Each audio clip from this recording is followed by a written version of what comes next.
Headlines of the past 7 days. As always, I'm going to link up my sources in the Facebook comments where we are live. We're also live on YouTube and in the show notes at diabetes-connections.com when this airs as a podcast. In the News is brought to you by Real Good Foods. Find their breakfast line, all their great products in your local grocery store, Target, or Costco. Our top story this week: lucky mice, but will it work in people? Israeli scientists say they have a one-time implant that brings blood glucose into non-diabetic range. The implant is healthy tissue grown in a lab. The glucose dropped by an average of 26%, stayed there the 4 months of the study. The engineered cells absorbed sugar, improved glucose levels, and also improved absorption in other muscle cells. Long way to go before this is tried in people.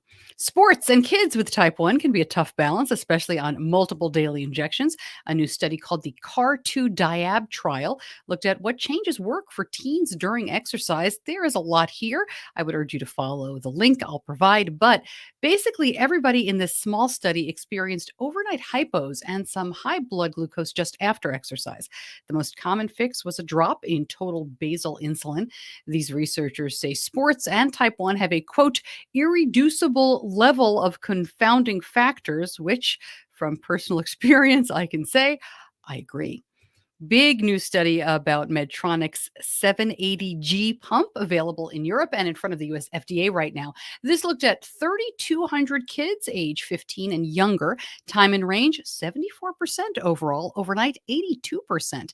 The 780G uses the Guardian Sensor 3 as part of a hybrid closed loop system where you still bolus for meals.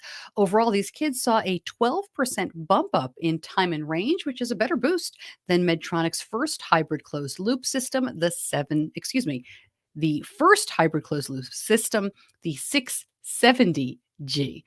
Good write up about adults with type 1, which make up more than half of all new cases of type 1 diabetes. This summary in the ADA publication Diabetes Care shows that there are big differences between adult and childhood onset, many of which aren't understood.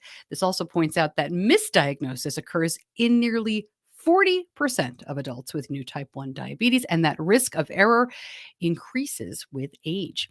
New app to retrofit a regular old blood glucose meter and make it a bit more high tech. Computer vision technology developed by University of Cambridge engineers can read and record the glucose levels, time, and date displayed on a typical glucose test. It does this with just the camera on a mobile phone.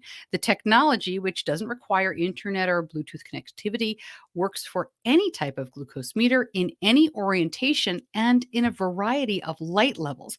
The app is called GlucoRx Vision. And you think about a lot of the services and programs that have popped up that require Bluetooth and remote monitoring. This helps people take advantage without having to buy a new meter. It may right now only be available in the UK. Tidepool gets a boost for its Period project from Amazon. The Tidepool Period project is trying to address the unmet needs of people with diabetes who menstruate, and this funding from Amazon Web Services will go to supporting prototype concepts and user interface designs at Tidepool. There is not a lot of data on diabetes and periods, despite the fact that we all pretty much know anecdotally there's a lot that's going on in terms of glucose levels and hormones. Kudos to Tidepool for gathering this info for future research. More to come, including diabetes in the World Series. But first, I want to tell you about one of our great sponsors who helps make Diabetes Connections possible, and that is Real Good Foods, where the mission is be real good. They make nutritious foods, grain-free, high in protein, never added sugar, and from real ingredients. We really like their breakfast line. I've told you this. Benny rarely eats the waffles or breakfast sandwiches for breakfast. Usually it's like late at night or when he gets home from school. Sometimes it's dinner. I'm not above admitting that. And you can buy Real Good Foods online or find a store near you with their locator. It is right on the website.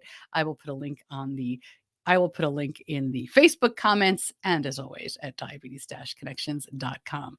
Back to the news, and it is sports news. As of this taping, the Atlanta Braves have won Game 1 of the World Series with Adam Duvall getting a 2-run home run.